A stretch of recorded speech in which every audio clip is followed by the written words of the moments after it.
I'm Reed Nelson. I'm representing the student PAC tonight. We're the ones hosting the debate. We've got some PAC members in the crowd here, if you want to stand up to give an idea of who we are. Thank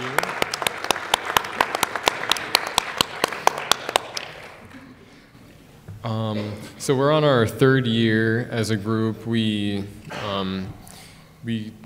came about originally with the goal of bringing a voice to the student body of Forest Lake, because we feel like without a vote, we don't really get a whole lot of representation in local politics. So some things we're doing, like right now we are working with the City Parks Commission on making renovations to Belts Park, which is by St. Peter's. And the goal for that is to keep more junior high and high school level students in the community. So what we did was we sent a survey to about 3,000 students from the junior highs and high school, asking them about changes they want to see, and we brought that to the City Parks Commission, and we're working with them now to make those renovations happen. We've also been working with the Vote Yes team, informing the community about our reality of the levy, the way the budget cuts have been impacting us over the past 4 years in particular, and encouraging fellow students to vote, particularly for that issue. On that note, we've got kind of an unusual backdrop, not the kind of thing you'd expect for a mayoral debate, but we're going to have Mr. Newcomb up here, the play director, to talk about the play a little bit, what's going on with our town.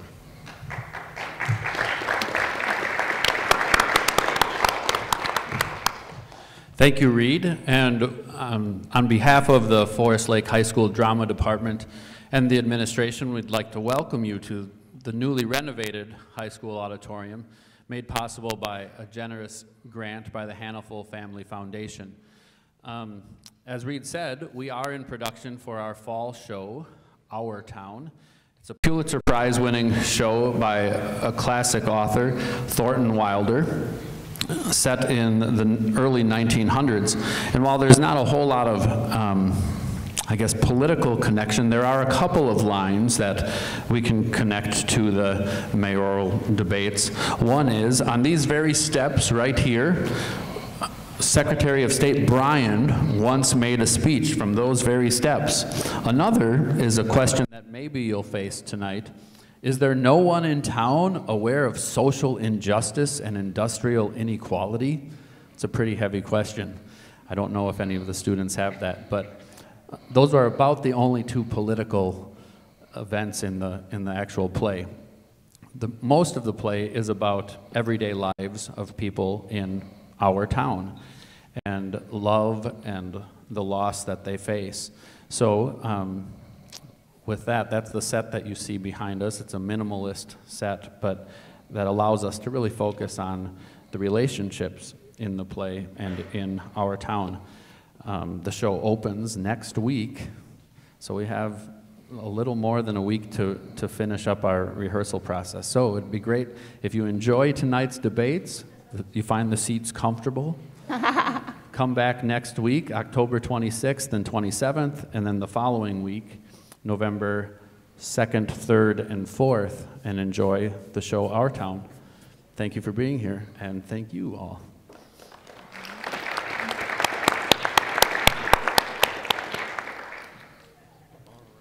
So now we've got the,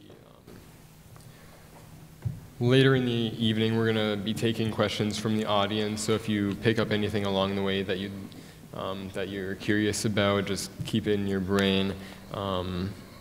I'll be prompting you guys later for that. And then after the debate, we'll be convening in the cafeteria for more discussion. If you're interested in talking about the levy or the PAC, you can talk to me or other PAC members. And then I'm sure the candidates here will also be more than happy to talk more about their,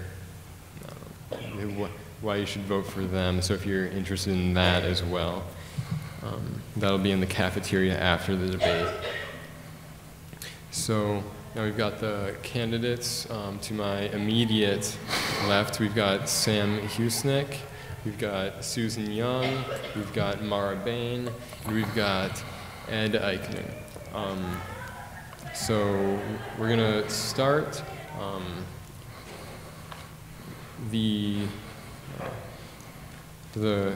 The opening statements are gonna each be a minute and a half. The same for answering the questions, and then with each question we'll have optional follow-ups of 30 seconds, and then closing statements of a minute and a half.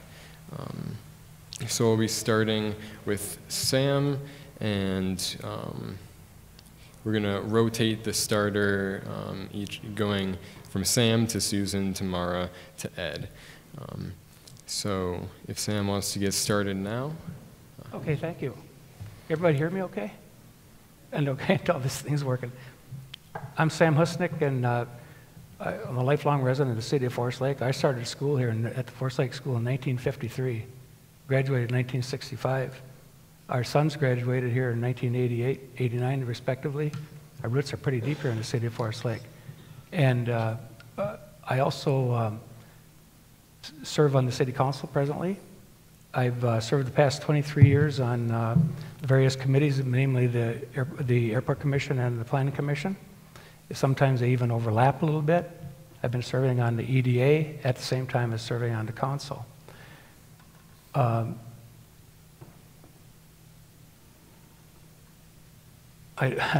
not sure exactly how to say this, but we've been living at the same address for the past 38 years, and a lot of people ask me, they'll come along, well, when did you decide to run for office? And my standard answer is about 20 years ago. At that time, I was serving on the Planning Commission, and I just didn't have the time to really run for office. It is very time-consuming. I'm glad I'm here, and I want to keep doing a good job for you folks. And so that's about it for now. Thank you. All right, Susan. Okay. My name is Susan Young. I live in the rural part of the city. I've been there for about 27 years, and this is the place that I have chosen to be my forever home. Forest Lake has so many amazing things about it, and quite frankly, I've found that I get out of this city exactly what I put into it. My family was raised to serve. We offer to serve our community, and right now, in addition to the volunteer work that I'm doing, I am offering to serve as mayor of the community. The role of the mayor and the council is really similar to the school board in the city. The mayor and the council are the business leaders of the city. They run the city's business. It's about a $15 million enterprise. It's the water, it's the sewer, it's the streets, it's the snow plowing, it's police, fire, emergency services. That is what the mayor and council do. The best mayors and the best councils are also the cheerleaders and the advocates for the citizens and the city.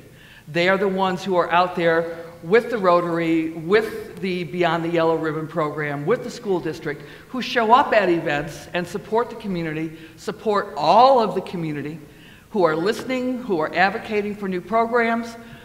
Those are the best programs. Those are the best mayors and councils. I believe that I am suited to be mayor. I've run city operations for more than 20 years. Minneapolis' trash lady. I've been watching city councils and city mayors and county commissions for 40 years now to see who's good, who's bad, what are the things that make them good, and what are the best practices. I believe that the business of a city is best conducted very much in public, very transparently, very representative, realizing that we have 16,000 different opinions here. Thank you. Yeah. Hi, everybody. My name is Mara Bain. First of all, I'd like to thank the Student PAC group for hosting tonight. One of the great joys I've had over the last 2 years is interaction we've had with the students, and just a round of applause because these students have really transformed our city. I have no doubt we would not have a Forest Lake Police Department if the students hadn't stepped up and did what they did. So thank you for hosting us tonight, and thank you for what you've done in our community. You've really shown that leadership through action, and that is inspiring to see, especially from our youth, and so thank you for hosting us. My husband, Jason, is in the audience tonight. We have lived here for 15 years. We have twin daughters that are sophomores at Leela. Thank you to him. He pitch hit tonight for student-teacher conferences. It's October 16th, and I am already running for Mother of the Year because I was not there. But I have served on your city council for the last 2 years, and I love this job. I love this job, and I love this town, and I'm looking forward to being your candidate for mayor. Want to talk tonight about 4 things we need to do to move Forest Lake forward, and I hope we get into more detail. Real quick, restoring reputation and trust. Number 2, rebuilding relationships and transparency. 3, we need to focus on transportation. And 4, we need to do the incredibly unsexy but very important business of the city of infrastructure and doing things that only the city can do. Look forward to talking more about those things tonight, and thank you all for being here. Good evening. My name is Ed Eigner, and I know you can hear me because this must be very loud in my ear. What makes me qualified to run for mayor of Forest Lake? I, like Mara Bain here, have been a resident for 18 years, a little bit longer than her, not too much.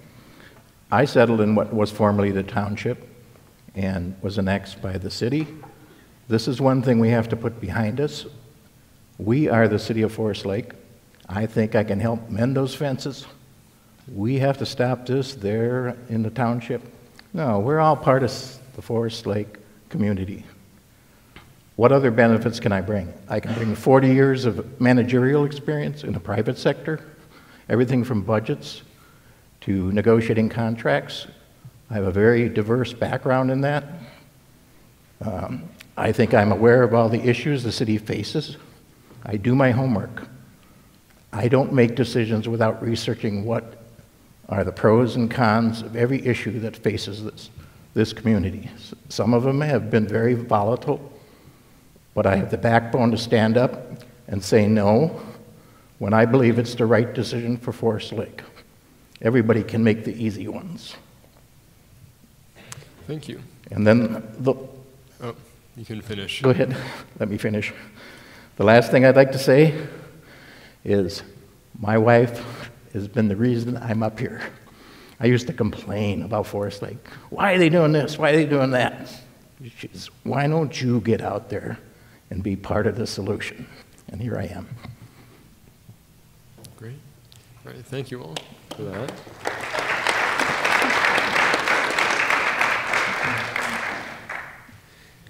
All right, all 4 of you kind of touched on this already, but so all of you have served on city council, have experience in that area. What sets you apart from each other, and what is it that attracts you to these positions in local government? So we'll start with Susan for this one. Like I said, I've been hanging around cities and counties and watching them for over 40 years. Oklahoma, Texas, New Mexico, Western New York State, Minnesota. I'm a city geek. I admit that. In my spare time, I read things like City County Magazine, Smart Cities Digest, Transportation Almanac, Resource Recycling. I look for best practices of places. That is one of my strong suits, is I know what makes cities work, and I know how cities can be better. I have experience in running a very large city operation that is directly transferable to being a mayor. I was on the Planning Commission for the township. I was on the City Council for 12 years. I have an absolute passion to serve this city, and I do that on a variety of volunteer organizations, but what that does is it keeps me grounded and involved in youth activities, FLA, Lake Center for Youth and Families, medium activities, SHEP, being a master gardener, elder activities, part of the Wellness 50 Plus project, being involved in and being a cheerleader for all the organizations in this community that help the community be an amazing place. Mayors and city councils run the business of the city. I'm good at running the business of a city. Mayors and city councils should also be very involved in the activities that make a city rich, that make a city diverse, that make a city an exciting place to be. I am also very involved. Thank you. All right, Mara? I think what makes me unique and sets me apart is very similar to what I do in my day job. So I am Chief Experience Officer at an insurance company, and it is my job to make sure that we are making your insurance experience a good experience. It is my job as your city council member today, and hopefully your mayor in the future, to make sure that your resident experience is a good experience. You see that manifest itself, and you've seen that manifest itself over the last couple of years. You will find that I have a unique way of collaboration with residents. I am very open, I am very communicative, so much so that I have people tell me all the time who don't live in Forest Lake, I know more about what's happening in Forest Lake than I do in my own town. And that is because of that transparency and that collaboration approach that I take. I won't pretend to always have the answers, but what I want is a way for us to communicate, to find consensus, and together make a decision that's good for Forest Lake. It is, again, what I do every day in my day job, but it's also important for me to also give that back into my community so that you are having a good resident experience and that you are, and we are together building the future that we want for Forest Lake. I do my homework. My family will tell you that I am also a policy geek, but that's not what sets me apart. What sets me apart is how I am going to collaborate with you all, bring you to the table, bring government to you so that we're making decisions together. As Mara and some of the others have already said, everybody brings to this table some unique features. One of them is obviously everybody's up here has a passion for this city. One of the things that I'm passionate about is doing the work, the business of the city. The city council is the management team of running your city. Some of these things may be very boring. And one of the things that's very frustrating to me is I can talk to my neighbors who I've lived next to for 10, 12, 13 years. Some of them are clueless, absolutely clueless, as to what's going on in this city. I think we do a very poor job of getting the public involved into what some of our major issues are. Obviously, some of the big things that came and were very, very volatile, and we had public sessions on it, and people showed up. And the credit goes out to you students. You took an interest, took time out of your schedules to get involved in the city, which gives me very much hope for what's the future of Forest Lake is going to be like. We have some very bright students out there. And the mere fact that some of these people came up, spoke, not as, I wish I could speak that eloquently at a meeting, as some of you young students did. And so I'm very proud of the job that this school system is doing.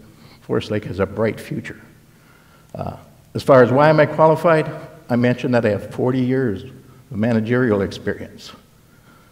I've learned a lot through those 40 years. I've made a lot of mistakes, but I've also seen the outcome, and when you make those mistakes, what may occur. So I feel enough knowledge and experience to bring my experience to the city and collaborate with the rest of the council in a leadership role, so that instead of having these fights over a 3-2 vote, we will be more, how do we reach a common consensus as to how we go forward? It's very frustrating to have people run on groups. These 3 people are always together. These 2 people are always together. And there's no give and take. Thank you.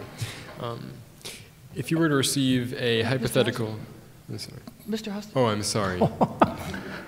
That's okay. No. I think everybody knows about my passion for this city. I've lived here my whole life, and I'm not going anywhere until the day they find a little plot for me somewhere, you know.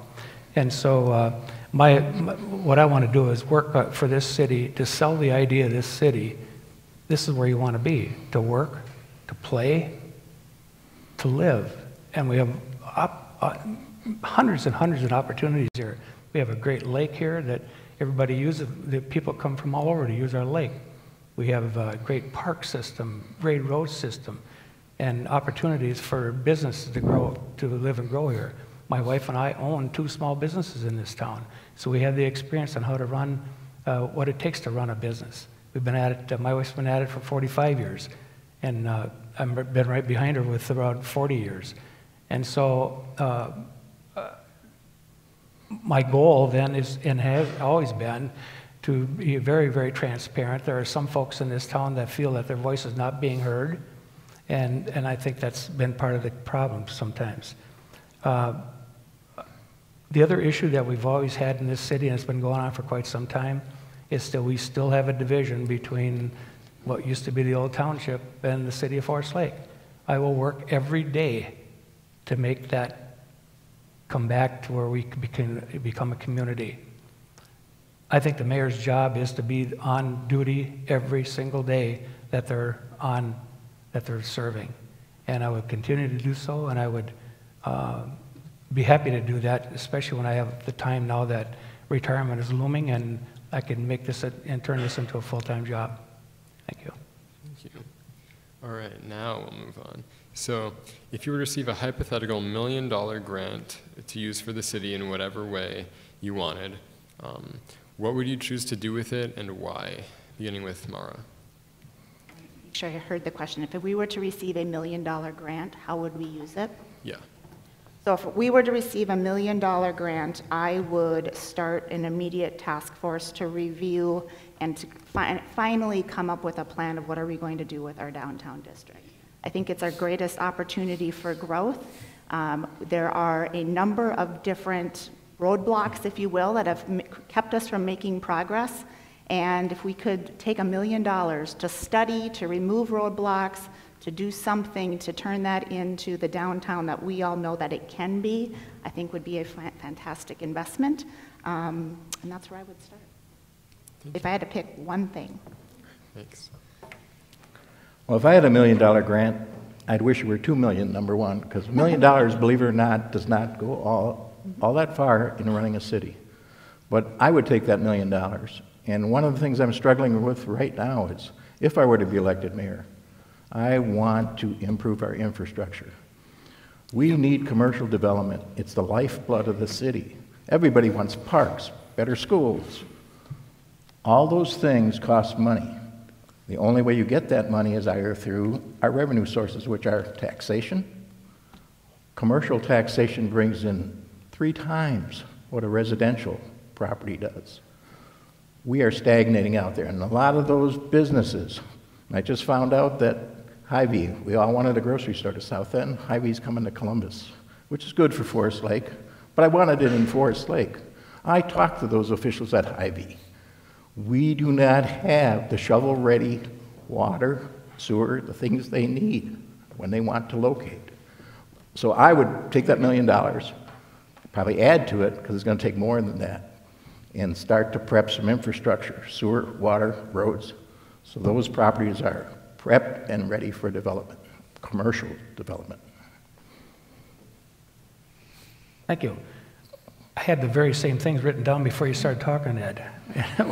It really is important because we are lacking in shovel-ready larger sites for commercial business. And when commercial businesses come into town and take a look at these sites and it's not ready to go, they're just going to move on.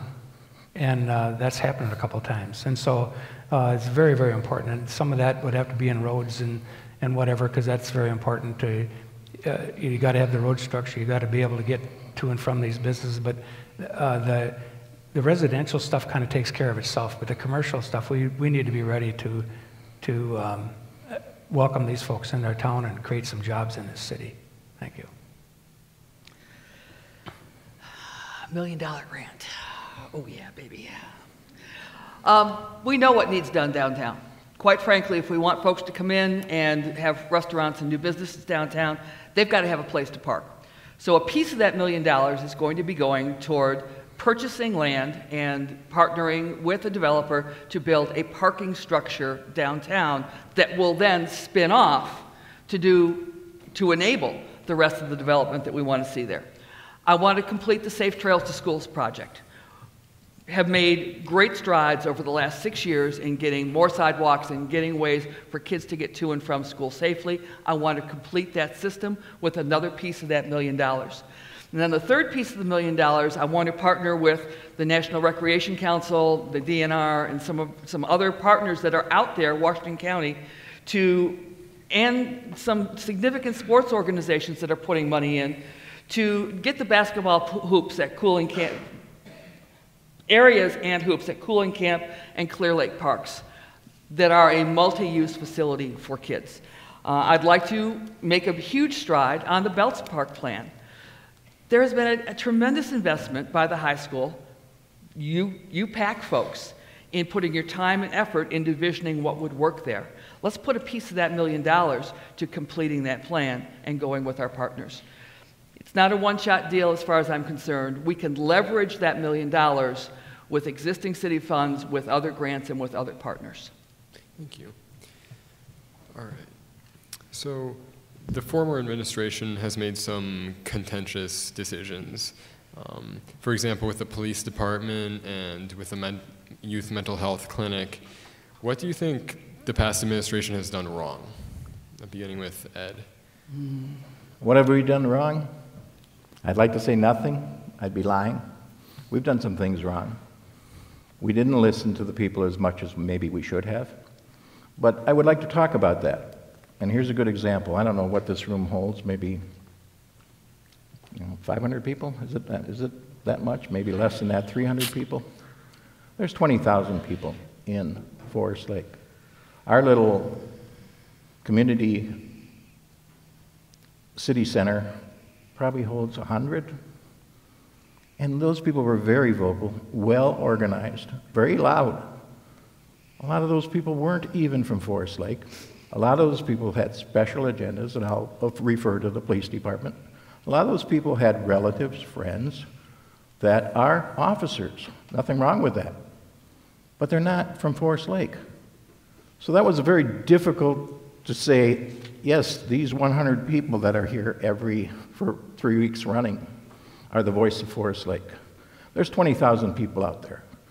And I believe when I was elected, I had several thousand votes.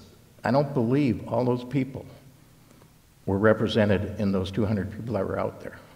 And that's what I meant about difficult decisions. That police decision was not only going to be a benefit financially to Forest Lake, I think the officers lost a golden opportunity for promotion. There's no place to go in Forest Lake. There's one chief, one captain, and a couple sergeants.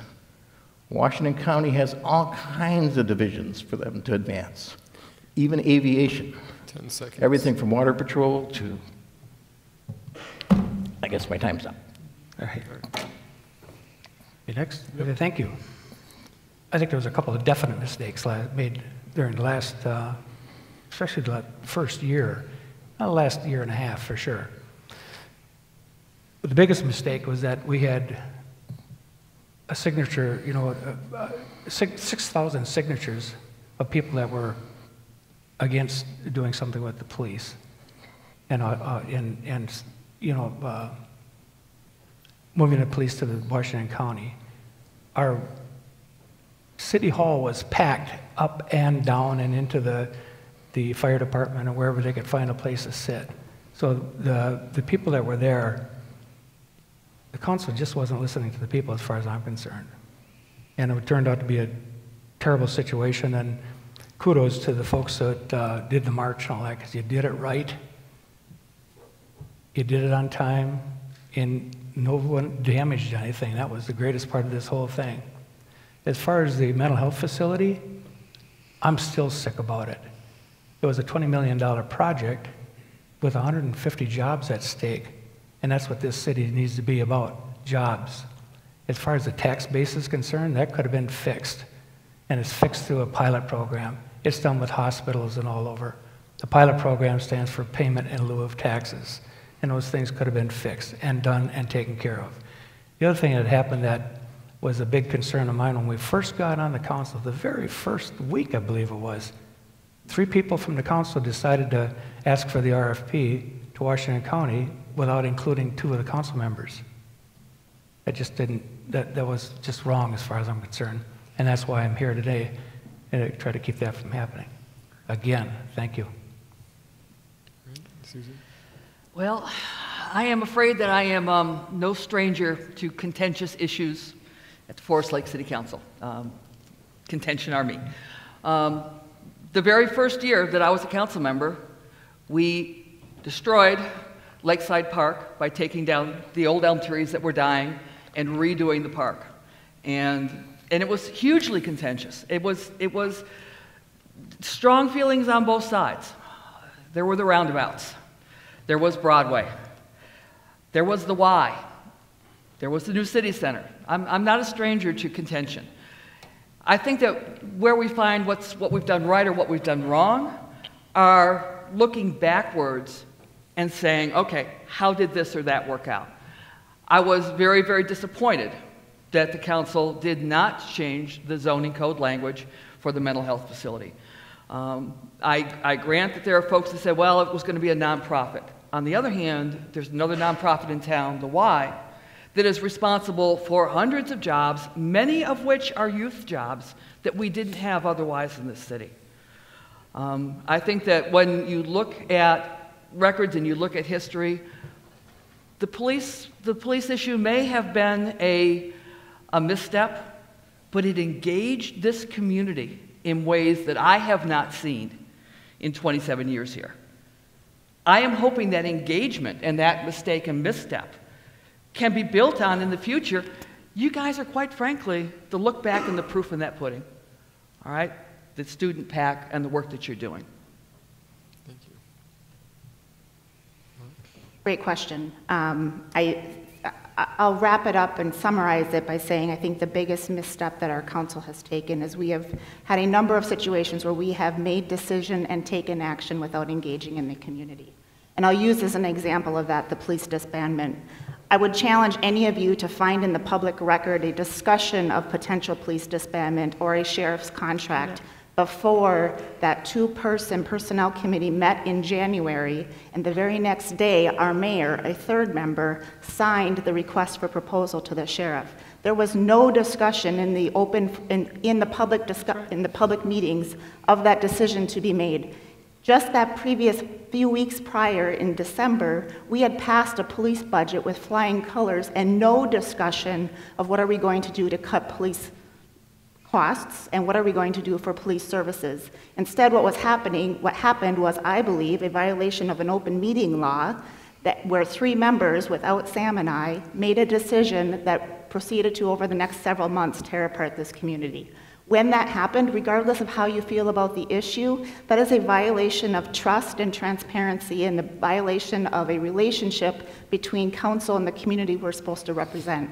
I think we're still struggling to overcome those items today, and it's part of why we say, why do we have a trust issue in Forest Lake? It is decisions like that where an action is taken without community consensus, without full disclosure, but it's very difficult to recover from.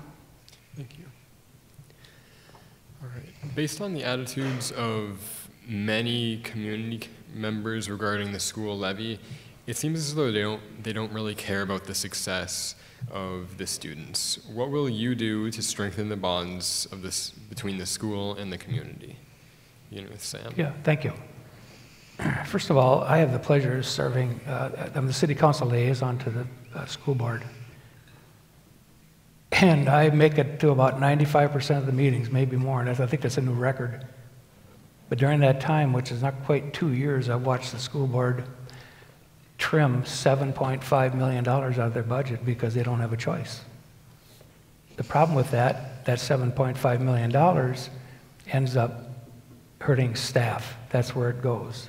So classroom sizes or numbers get larger, and so it's been a real pinch. And I think that the school board has done a great job of doing the very best they can to be the most efficient school board around, especially with the funding that they have, because they've been lacking in funding from the state and from the city. And it's been, I believe, 11 years since the last levy was passed.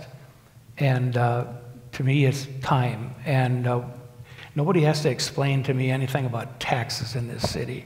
We own a home here, we own a business here, and I own a building at the airport. We pay taxes on all three of them. I'll be paying toward that levy like everybody else. In some cases, 3 times. And I see other folks out here be paying also. But I do feel that it's very important. I think one of the things that if we want people to move into this city and decide to have a business here or move into our city to live and play and whatever, the school's a big thing. It's a big deal if you have a decent school. And so I've been talking to folks and have always promoted this levy. Like it or not, we really need to do this. Thank you. Thank you. I grew up in a state and community where the school budget was voted on by the entire community every year. That gets challenging. That gets truly challenging, but it means that all the kids, all the parents, all the grandparents, all the people that have no immediate interest in the school district are very engaged in the school budget. I was pretty amazed that so many folks don't know where the school budget goes. My daughter also went to Minneapolis North during the years when North was being closed, and we were part of a community-led effort. Even though we live in Forest Lake, we were part of the Save North community that did save that school and showed the very huge impact that the community can have. But to support that, the community had to show up at events. One of the things that dismays me is that I don't see more city folks at the school plays. When the Booster Club put out a call at homecoming, hey, we need volunteers, I didn't see more of the city folks showing up to help volunteer and be in the concession booth. I don't see as many folks as I would like to see at Drumline. Mayor Winnick, you and your family are very consistent there. Showing up, being engaged. I am on the board of FLA. I do coach community ed soccer. I have been part of what then was the Youth Service Bureau. Showing up, supporting the school, supporting the students. Yes, I support the levy. I have supported it in the past and been on phone banks. Showing up, being engaged, being a resource. One of my big disappointments on the council is that the high school students came to us twice and asked for no smoking in the city parks. The city council turned it down twice. That was a big disappointment for me, but I was happy to work with the students to try and move that forward. I'd like to see that happen again. Thank you. I think one of, first I'll build on the comments that were previously made, and I will go back to the fact of access to resources is so precious, and the size of our district is so large, and the size of our city is so large, and the size of the YMCA is large, and the size of FLA is large. For those organizations not to be working together is just absolutely a waste, and is absolutely it's a crime. We all need to be on the same page, working towards the same goals. And it goes beyond, I will agree, part of it is showing up for each other's events, but it goes beyond that. It actually goes to sitting down with those leaders and for the city to say, how can we be a better partner to you, Forest Lake Area School Board, and how can the Forest Lake Area School Board be a better partner to the city, and how do we work each in our lanes, doing what we do best to best serve the community? To not have that consensus and to not be all on the same page working towards the same goals, I think is just a missed opportunity, and it leads to some of the dysfunction and some of the frustration that we've had where those things haven't worked well. I will point to a recent example, and this is just a recent example, of the conversation that we had around what are we going to do around Goodview and 97, which is a state highway. However, it is the most dangerous intersection we have in the city, and what are we going to do? That is a transportation topic. That is that is our job, is to make that street safe, and we need to partner with MnDOT to make that happen. However, we need to do so in good partnership with the school board because they ultimately have the students that are using that intersection. So again, it all comes back to having common goals, common goal setting, so that we are on the same page and able to work together, rather than everybody going after their each little piece individually and hoping at the end of the day we're on the same page, because we have seen that isn't actually what happens. Thank you. Well, I want to be consistent in the last forum. The question did come up in a different way. It was asked, would you, as a council member, or as in my case, a mayor, support the school levy? If I were running for school board, I would have a totally different answer. Forest Lake School District is an independent school district made up, I believe, of 13 different communities. All of those communities should have an equal voice in how those schools are run. It isn't the business of City of Forest Lake to get involved in the business of Forest Lake schools, nor is their business to get involved in the business of Forest Lake. We're two separate entities. So I stand very firmly that as a group, as a council, we shouldn't say one way or the other. We are public servants. Even our salaries, meager though they may be, are paid by the taxpayer. Of the 20,000 people out there, granted, a lot of them are kids, can't vote. Let's split it in half. Of the 10,000 people that are going to that voting booth, some are going to be for that levy, some are going to be against the levy. They, in essence, pay the city to run the city. We should not choose winners and losers. That's not our business. Now, Ed Eigner, as a taxpayer, I can support that levy because I know that good schools are necessary for a community. I know my property value keeps going up if we have good schools. I know that employers will locate here if they have educated people. But to put the question in front of this kind of forum and debate is wrong. You should be in front of the school board, not here. That's the way I feel about it. Thank you. A brief rebuttal, please. Yeah. I disagree strongly that FLA in the school district and the Y in the school district are not on the same page and have not been working together. When 7th and 8th grade sports had to be cut by the school district, FLA stepped up and provided those activities. FLA works very, very closely with the school district on fields, on gymnasium time, on providing sports opportunities. The Y and Leela, the Y and the Forest Lake School District work very closely on things like Model UN, student government, going down to the Capitol, those kinds of youth programs. And in fact, when the deal with the Y was negotiated, it was a big piece of that deal that in order for kids from the high school that did not have other activities had access to the Y 20 hours a week without being Y members. So I believe that there is a great deal of work that happens between FLA and the school district, between the Y and the school district. And partly I know that because I'm on the FLA board and the Y board, and I work that. There are monthly meetings between FLA and the school district. So I think that there can be more, but there is a great basis for working together. Can I respond to that? Yeah. In my opinion, the missing link is the active partnership with the city. When there was a recent dispute over maintenance of some FLA at Fenway Field, we saw a relationship that had been together for almost 30 years almost dissolve. And it is when the city is difficult and not appropriately partnering with those and being a good partner to those other community organizations, that's where we find ourselves in trouble. I agree with you. There's great collaboration that happens between Leela, YMCA, and the school district. I would love to see the city having an equal seat at that table and contributing as much as we see the other organizations. I see them giving more than the city is, and that's part of what I would like to see rectified. I have 30 seconds I want to add to it, too. It's an independent school district, 831, and there's a reason, is because of all these communities they do serve. The members serve on the school board at large. They're not all Forest Lake people, and anybody from any one of these communities can serve on that committee. So we want to make sure that that's understood, and I think that kind of got lost here a second ago. And so it's very, very important that they remain an independent school district because of the large size of their district. There's just no way that, that it should be strictly the city of Forest Lake.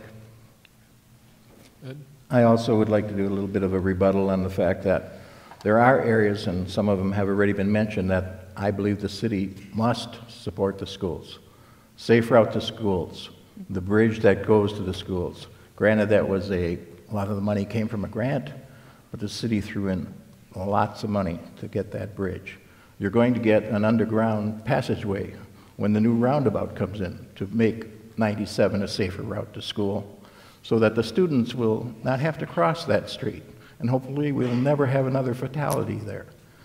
The city is picking up a major portion of that piece for that tunnel. That's $1 million project. I fully support those kinds of projects. Fenway Fields, another thing which the schools can take advantage, the YMCA, the schools can take advantage.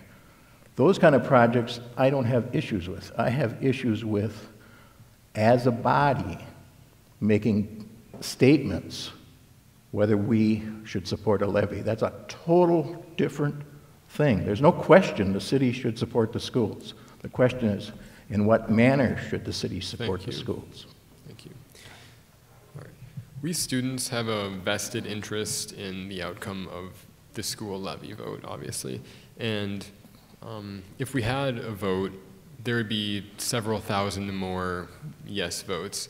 Where do you stand on the investment of the levy, and why can't the council, you've kind of hit on this, why can't the council become cheerleaders on the issue? If not supporting it, then at least getting the community interested in talking about it. And who starts? I'm sorry. I think. Susan? Is it me? Yeah. Great. Okay. Ed and I have a slight difference of opinion on this. Forest Lake and Hugo are often, you often hear, why can't we be more like Hugo? Well, you know, City of Hugo just came out, their council, as a council action in support of the levy. I think that if you talk to any real estate agent, if you talk to any business developer, they're going to tell you that the way a family decides where they're going to live, in large part, is determined by the strength of that school district. When you have a community that has not invested in their schools, that implies that the community also doesn't have a tendency to invest in itself for other infrastructure purposes. Yes, I do believe that passing this particular levy, because it has been so long, and because the need for the levy was so well determined, and because there was such a large community effort, task forces of folks from the community who aren't elected us's, that were part of determining what was going into the levy, I believe that yes, the council should take up as a question for a yes or a no, whether or not there is support of the levy. One other thing, I'm an election judge, and during the primary, I was an election judge here in Forest Lake. The next election, I'll be an election judge somewhere else. One of the things that made me incredibly happy at the end of that night was watching the number of students who came in to vote, who came in to register, and then voted. I had not seen that in any election that I had been a judge in or at any election that I had participated in before. I'm proud of y'all. That's a good thing. You are being a part of the solution, and I appreciate that. Thank you. So I am a proud supporter of the Vote Yes initiative. I have a yellow sign in my yard. I look forward to voting yes, and will take opportunities to vote for our schools and support our schools. I also will say I think one of our greatest community strengths is that we have a diversity in schools and we have great school choice. And I think that's something that is strength of our community and something we should all be proud of. When it comes to the question is, would you support council supporting a referendum or a vote of support, a resolution of support of the levy? I'm going to come down to this. Our council does not need one additional thing to disagree on. If we can't unanimously support it, then we shouldn't take it up. So while I would personally support it, again, we don't need another item to disagree on. We don't need another 3-2 vote. And I won't pursue it because I don't believe that we have consensus. And again, I don't think council disagreeing on it is helpful to the levy. I don't think it's helpful to anybody. I do believe it's an important topic for our community, but you don't need city council disagreeing on it. We've got as you know, we've proven we have an ability to disagree on many topics. Let's not make that one of them. Well, I didn't think I'd be sitting here at what's supposed to be a debate and agreeing with Mara, but but it's set up, the government is set up for a reason. And just like in national government, you got a judicial side, you got a legislature side. The two are set up to be checks and balances. There's a reason when you go in that voting booth that levy is put on that ballot. It's not for any of the communities that make up the school district. If that were the case, why don't each district just vote? We pass support, they all pass support, take it off the levy, it's approved. The state would never buy into that. The real problem that I see isn't a shortfall on the part of Forest Lake supporting schools. You people should be in that state. Mr. Detmer should be down there lobbying for you to get your share of the money from the state. They're the ones that shorted you, not Forest Lake. So to me, the answer is when you hit that voting booth, you decide for yourself. You decide, do I want my taxes to go to improve a levy, improve schools, or don't I? Or maybe I can't afford it. There's all kinds of reasons. But it shouldn't be a city council influence you one way or the other. It's your vote, not ours. Thank you. Sam? Okay, thank you. You know, any kind of a resolution by the council, I don't think carries as much weight as the individual members of the council getting out in that community and talking individually. You can make a resolution, but if nobody's watching that show that night, it doesn't make a whole lot of sense. And so I think it's very, very important that the individuals who really feel strongly about this issue get out there and talk to the people that you might be able to change their mind. And realize what an important issue it is. It's important for a couple of reasons. It's important for the welfare of the school, certainly, but it's also important to know that your taxes are going to get a hit, and everybody has to be on board with that. And so one of the things that I always talked about constantly with the school board folks that are working on this thing is that you've got to have absolute transparency on every issue or every part of this issue so people know exactly what they're voting on. To this day, I still hear issues about the difference between a bond and a referendum. And so that has gotten a lot better since the last time this came up for a vote. But to me, it's just more important to get out individually and talk about those issues and explain what those differences are so people understand it. Thank you. All right, thank you. So to save time for questions from the audience at the end, I'm going to reduce response time to 60 seconds. So for the next question, what could the city be doing to address youth mental health, suicide prevention, and homelessness in our area? And what was the recently rejected mental health facility, and was the recently rejected mental health facility a lost opportunity? Beginning with Mara. I start? Thank you. So I did support the zoning text amendment that would have allowed for the consideration of the youth mental health facility to come to Forest Lake. It is on public record of the various reasons of why that was voted down, and I voted yes, so I'm not going to speak to why it was not voted for. But I will speak to why I was in support of it. For one, we are in a mental health crisis. Our police department, our fire department, our medical responders, anybody who interacts with the public knows that we are in a situation of mental crisis and need more access to facilities. But beyond that, and those facilities need a home. But beyond that, I look at this as a missed economic opportunity. Although that was a nonprofit facility going into a key piece of real estate, let's be clear, this is destination healthcare. This is healthcare that people will travel from across the state to access. And with destination healthcare comes all of the auxiliary services for all of the follow-up services that those mental health patients are going to require in follow-up care and follow-up treatment. Most of those are commercial real estate. And so for us to miss that opportunity to put ourselves on the map as a location of destination healthcare, I think is as big of a loss as it is for our ability to just step up and provide that much needed mental health facility. Thank you. Could you kind of repeat the question? Is it? Yeah, sure. So what could the city be doing to address youth mental health, suicide prevention, and homelessness in our area? And was the recently rejected mental health facility a lost opportunity? Okay. I am one of those that voted against the mental health facility. I stated my reasons at the time, and I came at it in two different directions. Number one was from a strictly, and I'm a fiscal conservative, so I always got to talk dollars. Number one, I am against taking more private property and converting it to public property that does not pay any tax. We took off a $55,000 retail center and built a city center there. $55,000 off the tax roll is gone. We've done Fenway Fields, which was aimed as an industrial park.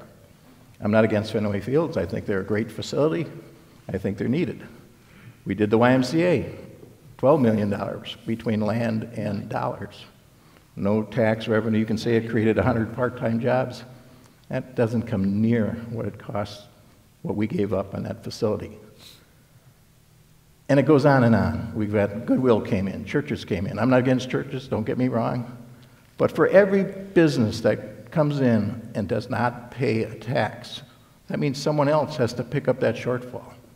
It has to stop somewhere. So if you change a zoning text amendment, where will it stop? The other reason, I'm going to try and put it in terms because I'm talking to students, something that an old man like me may not get across to them. But you have a right when you're 16 to get a driver's license. And if I came to you and said, boy, I want to change the requirements for you to get that driver's license. Now you have to maintain a 3-point grade point. You have to be enrolled in a school. You have to show financial responsibility that you can afford to drive a car.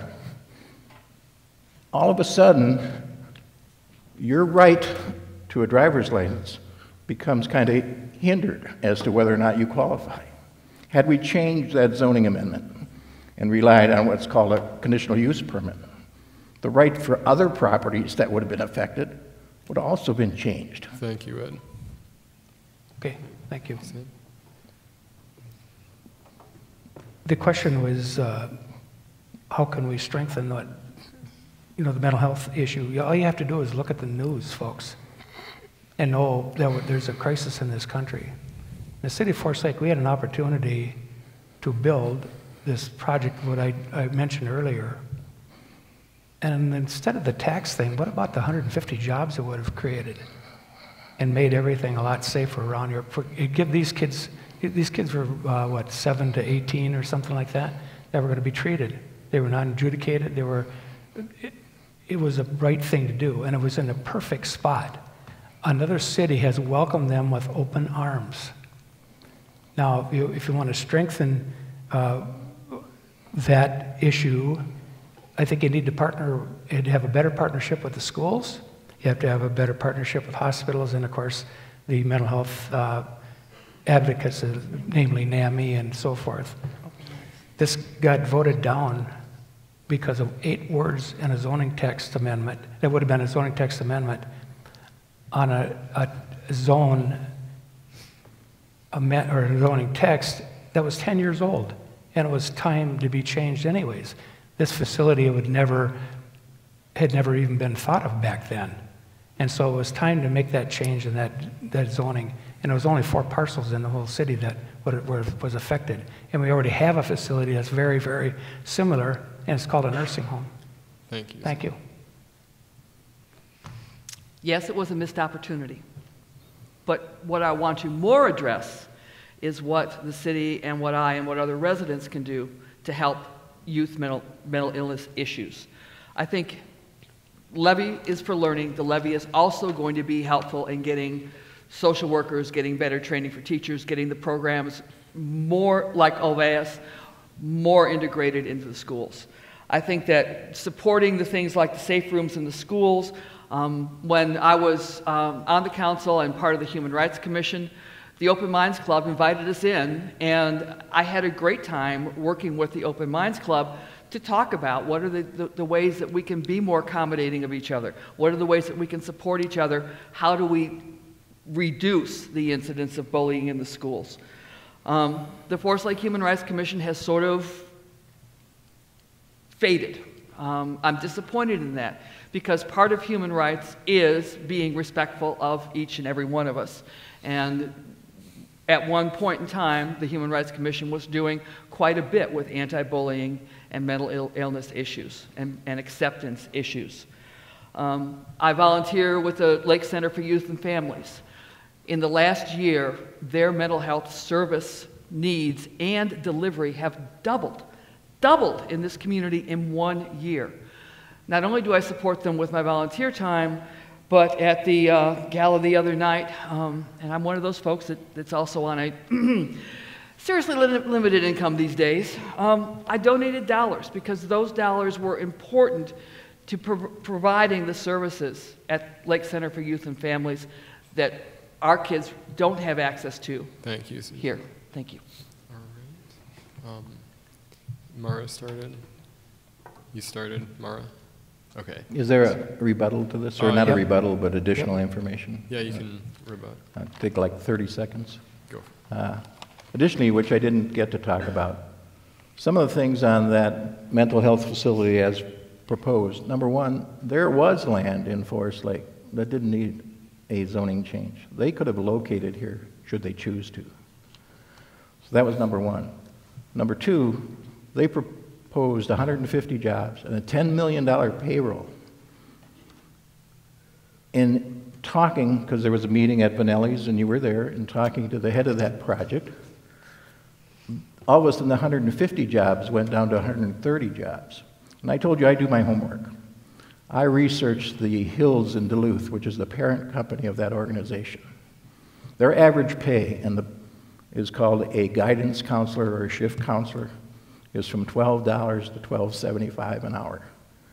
The person that made the highest money, other than the directors, was the person that handled the administration end, the intake end, the paperwork for insurance companies and that, and Medicare, and those kind of things. So I defy them to come up with a $10 million payroll at paying 150 people at $12 an hour. The math didn't work. The other thing that bothered me. That's time. Can I do a quick 30-second rebuttal? Yes, please. I will use this as another example where the community was not given an opportunity to get ahead of the decision. Now, this was pushed by a project, and this was on a very statutory timeline that was driven by statute. However, some of you will remember the battle I had with the Star Tribune, where we are being blasted as a community for getting ready to say no, before really most people in the community had even had an opportunity to even consider the project. So I think it's an example of where we need to make sure that the decision-making is with the community, not ahead of the community. This was challenged because of a timeline, put us all into a pressure cooker, which makes for very difficult decision-making, but I also think this is where we need proactive community members, proactive city council members, a proactive mayor who's going to be speaking and getting ahead of these types of issues so that you all are brought along and not coming in once 99% of the work's been done. Thank you. All right. So now I'll be taking questions from the audience. If anyone would like to come up. Don't be shy. Y'all aren't known for being shy. Come on now. Gina. You guys all mentioned getting the community involved. Like, you guys all believe that the community needs to play a more active role in order to see more things like please the community. Like, how will you be different from the way things have been done in the past in order to get more people to come forward and put their voice in? Who do you want to start? That'll be Ed. Okay, I'll try and answer that question. This was a $48,000 study on the Forest Lake Police Department that took place after the resolution to go to Washington County wasn't defeated, it was withdrawn. there's about 70 recommendations. I urge you, this is public information. Go online, you can read it. I doubt that very many people have, but there's about 70 recommendations that they made to better our police department. A lot of those, in fact, I went through and highlighted them, would have come with the contract with Washington County. We would have received them by paying less dollars, got more technology, more officers on patrol, and better opportunities for our current officers as far as training. And what I would do as mayor, one of the things they suggested, did you know that if you have a complaint against an officer, the Forest Lake Police Department, up to this study, there wasn't even a form you could fill out and make a complaint, nothing. One of the recommendations was that they put a form either online or in the lobby, which a credit to our chief, he has done. But those kind of things affect you as to what kind of police department you have. I'm not saying we got a bad police department, but we could have had a highly technical police department. Okay, Sam? Okay, sure, thank you. During the police issue, if that's what, we'll talk about that for a second. We proved that we can bring this city together. I don't care from the left or the right, it didn't matter. I talked to people that were so far to the right that they were just a little bit left of Attila the Hun. And some other folks that were so far left that they thought Al Gore was a conservative, okay? But they all had this common goal that we need to stop this issue that was going on. And so I think what we have to do is, as far as getting folks involved, continually involved, that was a real issue that really brought it to the forefront. But we need to really pay attention to our volunteer committees. And we have several in this city. I think one of the things, if you want to get back to the police issue, I think we need to have a police commission back so that there's a direct communication. These volunteer committees, they don't involve everyone in the city unless you want to show up. And that's part of the problem. There's a little bit of empathy there that folks, once the issue is kind of passed, then they kind of let it go by. So not get involved. But the volunteer committees actually kind of keep this stuff alive for us all. So I think that would be a very important way to go about that. So thank you. How will I build community and get more people engaged? Kathy Bystrom and I were talking one evening after a council meeting. Neither one of us enjoyed door knocking, and I hated it when somebody rang my doorbell after I had just sat down to dinner or had gotten my daughter down for a nap. And the idea of candidates in the parks was developed. I did organize that. Tonight's the first one that I've missed. But in every park in the city, there is an evening or an afternoon where the candidates for city council and mayor will be in the parks. We are there to listen, to have you ask questions, to have you debate one-on-one with us. That was important to me. That is an important way for us as candidates to get out into the community, into where you are. In the 60s, we learned government is made by those who show up. Not only show up, but who are active and are willing to make a difference. My daughter got entirely sick of showing up at all of the volunteer activities, the council activities, the listening sessions. But you know what? We learned a lot about Forest Lake.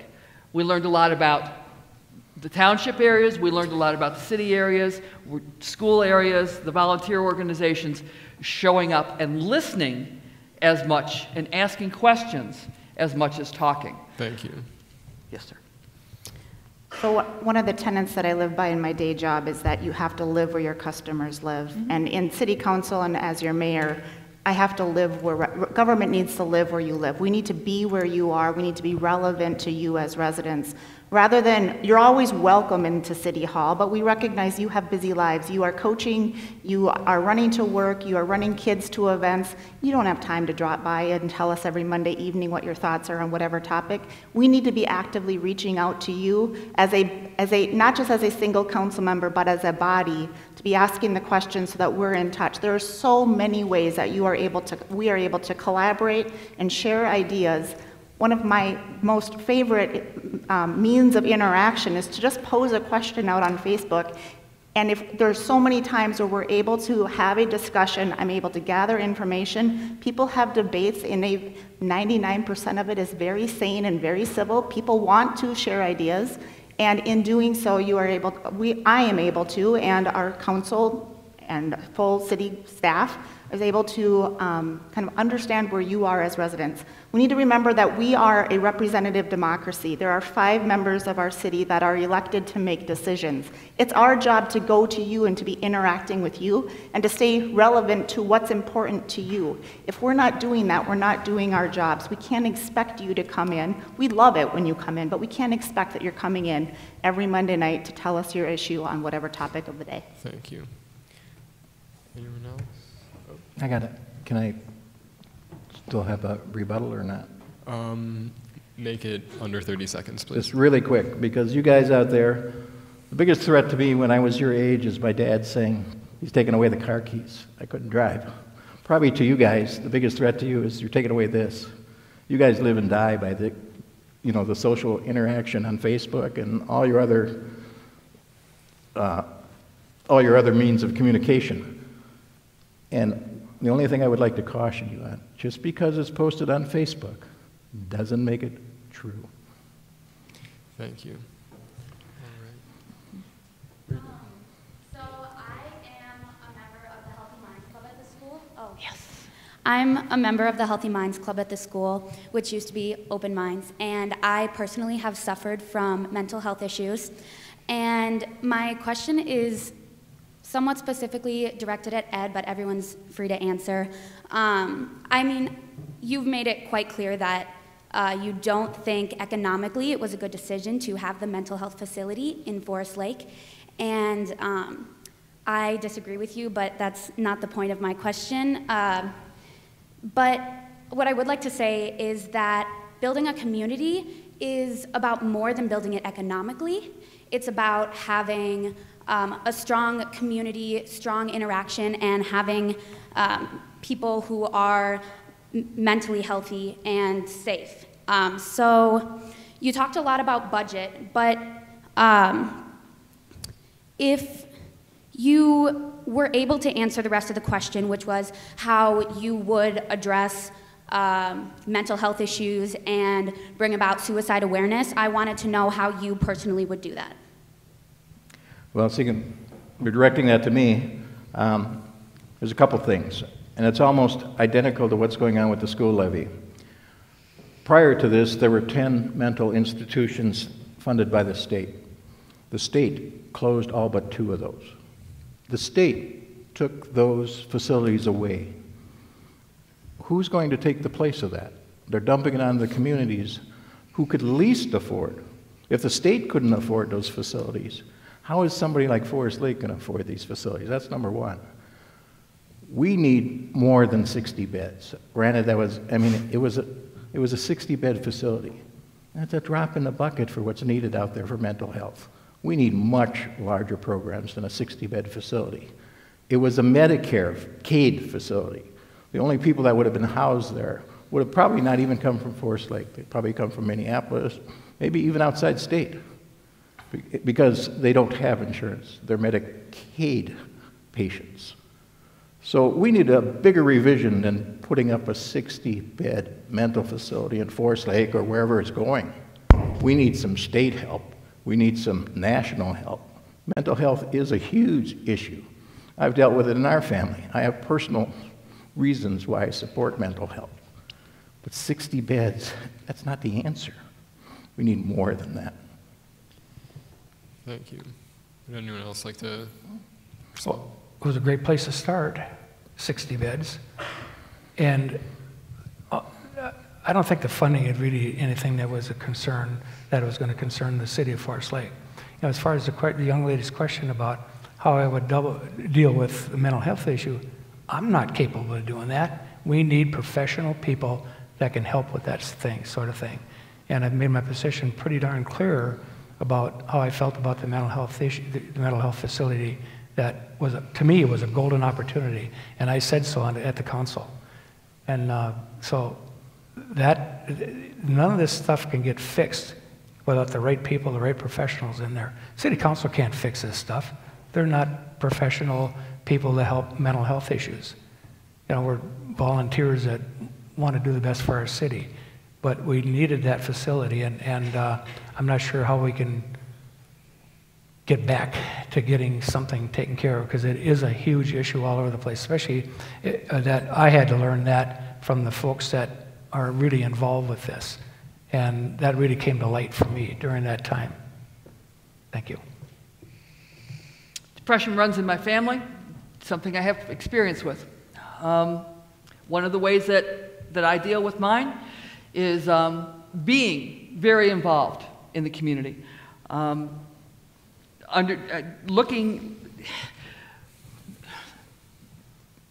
Gay Straight Alliance, what is now Healthy Minds Club, Forest Lake Human Rights Commission, dealing with some of the stigma issues that surround mental health issues. The mayor and the city council have the opportunity to be engaged, to use their bully pulpit, to show up at events and be supportive of events and be supportive of organizations.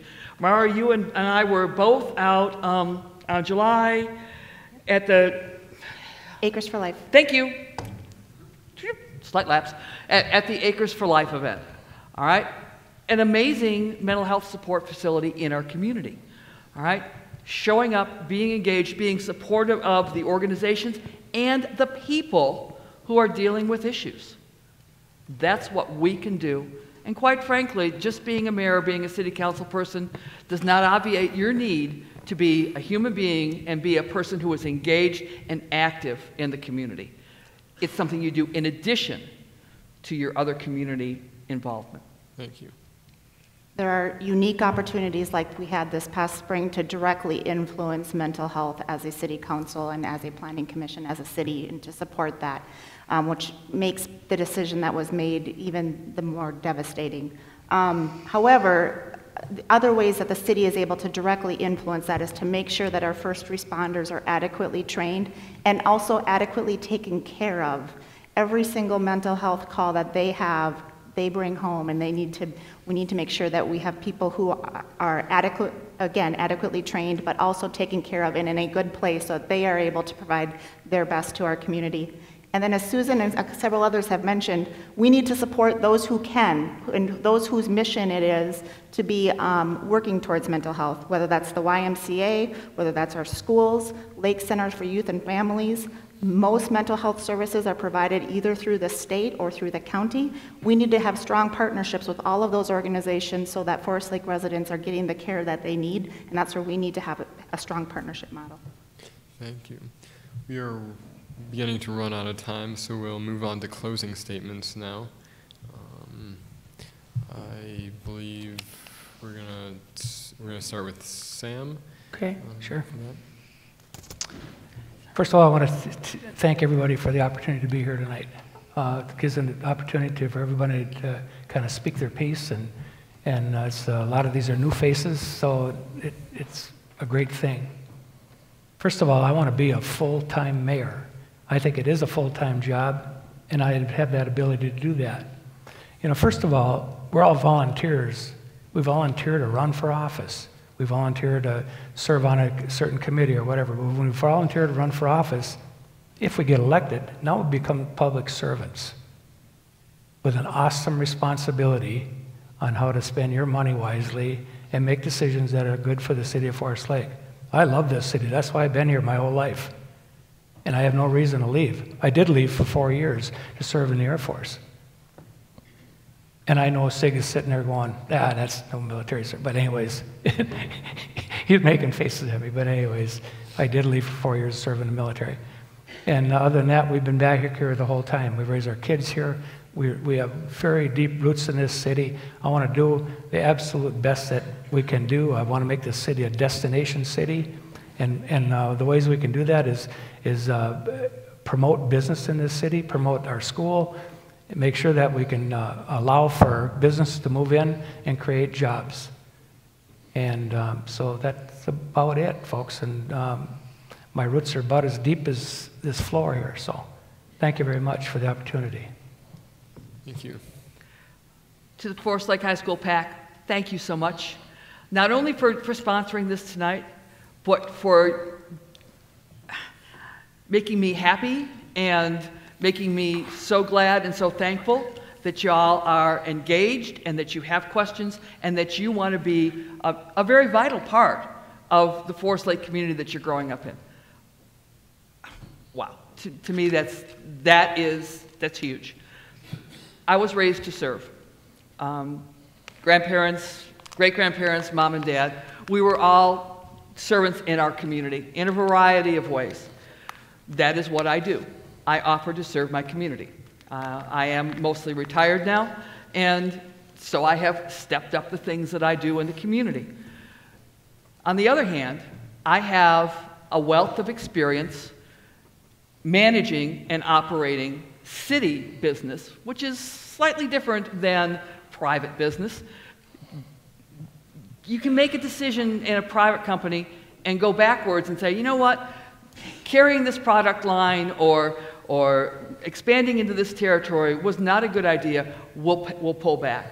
But once you've made a zoning decision, once you've made a comp plan decision, once you've set the priorities of your city through the budget process and passed that budget, those aren't decisions that are quickly undone.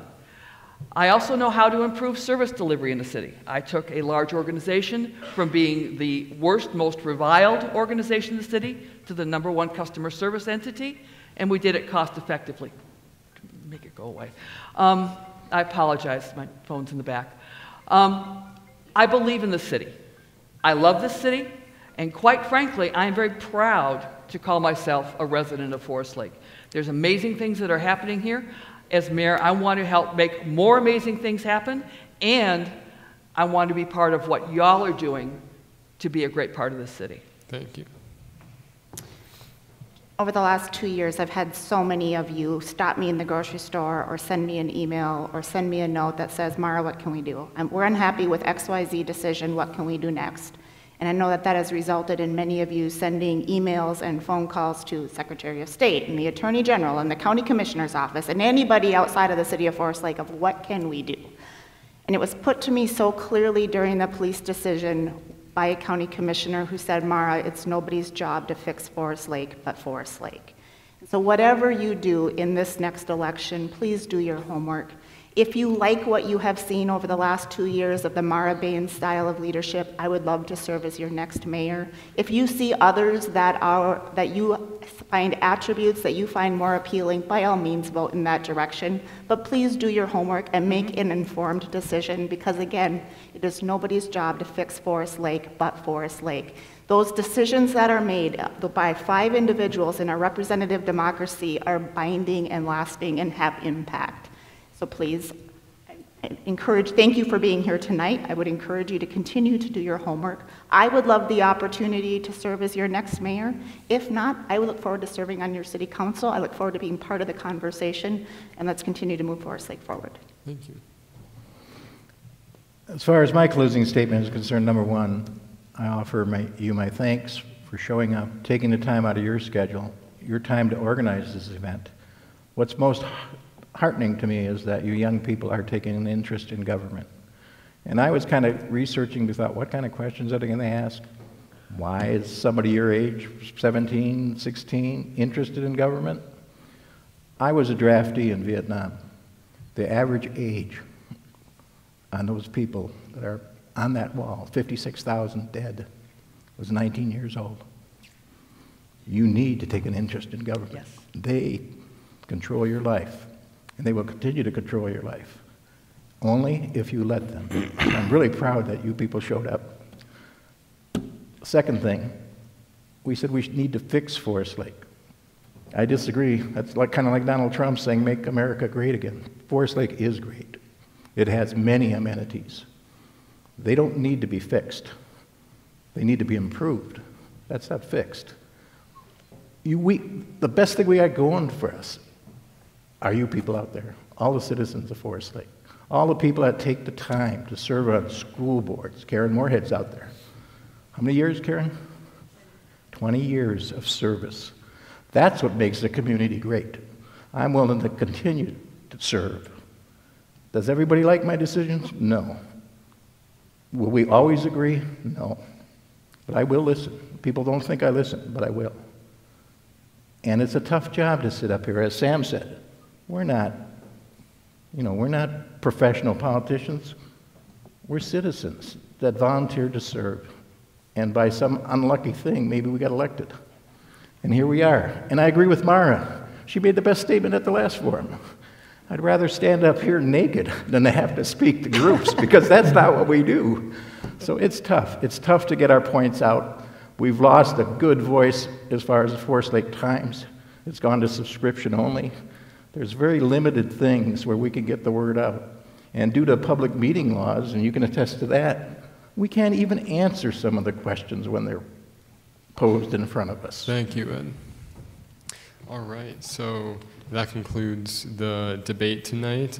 Once again, there will be further meeting out in the cafeteria if you're interested in talking about the levy or the PAC or with any of the candidates. So I hope to see you out there. Thank you for coming tonight. And of course, don't forget to vote on November 6th. Thank you. Thank you.